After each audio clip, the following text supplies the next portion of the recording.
The Nintendo Switch was released on March 3rd, 2017. And it is a great at-home console and portable console. But it has been 8 years since launch, and you can tell. Well, it has been longer since the PS4 and Xbox One, which they launched back in 2013. They both had midlife refreshes that made them more powerful to stand strong and have a longer time out in the market. However, the Switch has the Switch OLED, that's all it's got. And that has a better screen, but also has no other technical benefits, which did kind of suck. But with all of this being said, the Switch, despite its lackluster strength, has sold 152.12 million consoles from the date I'm recording this, and is still amazing. And that's what I wanted to talk about today. To start, let's briefly summarize the history of the Switch.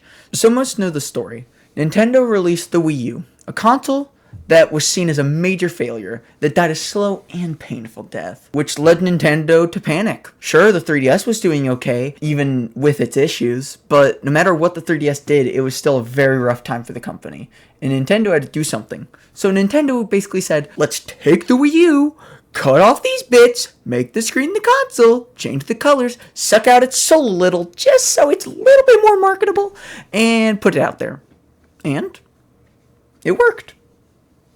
It was a massive success. I mean, we all know it. Come on. Anyways, that covers the past 13 years of Nintendo's history. Let's ask the question, why did it do so well? Personally, I feel like it did so well because of a few things. The first thing I think about is the price. It's the cheap bitch of this generation, you know?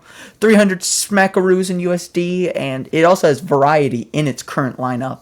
So it's easy to sell to a whole family, or if you're crazy, 5 to 1 person. And those people scare me. Though at launch it was lacking in games, safe to say, with nothing but a new Zelda game, which did sell it to millions of Nintendo fans in all fairness, even if the Wii U got it too. And after launch, it had games coming out left and right, which made everyone love it. However, another reason it succeeded is because, well, to Nintendo, it had to.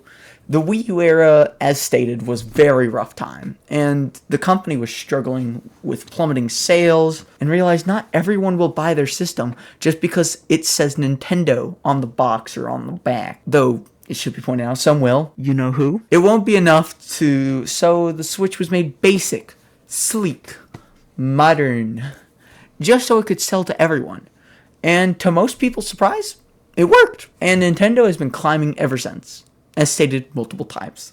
But let's look at the thing that has also been selling like crazy. The games.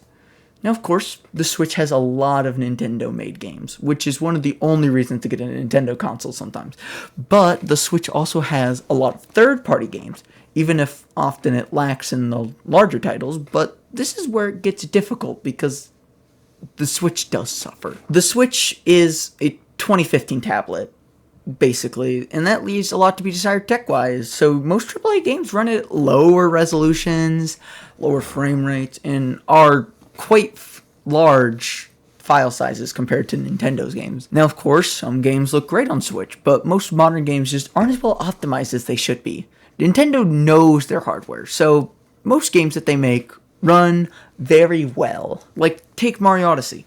It looks so good, and it's so small, because Nintendo understood the limitations, and they were willing to work within them. But the issue is that in this modern day and age, the reason why these companies don't optimize is because, well, I mean, why would they? It requires a lot of effort than the other consoles. The PS5 and Xbox Series X/S, I guess, are so similar. Why would you put a whole team on porting to a handheld from 2015 that should have died 4 or 5 years ago? This does kind of suck for the consumer, but most of these ports are playable. I would like to say that. I mean, you know, for better or for worse. Also, I would like to point out that that is why the Switch 2 is so important right now. Speaking of the Switch 2, let's briefly discuss that console. The Switch 2 is coming out tomorrow, if I timed this video right, and there is a lot of concern out about game key cards, how you don't even own your system unless you turn off Wi-Fi, and the idea of $80 games. These things all suck. I mean, I don't think anyone's going to defend Nintendo here. But we do vote with our wallets. It's very important to remember that, people. we can make Nintendo change what they're doing. We can convince them to realize what they're doing is bad, which is why I have my Switch 2 pre-order coming in hot from Walmart. I love you, capitalist overlords. New video tomorrow. Unboxing. Hi, thank you all for watching. I'm trying something new with a video essay-ish thing, so let me know what you think. I know it's been a while since I posted. 6 months. But I have a video 10 months in the works, which is almost ready. Which, I mean, tell you the truth, should not have taken that long to make, but whatever, I'll post it one day. Until then, like and subscribe. Bye-bye.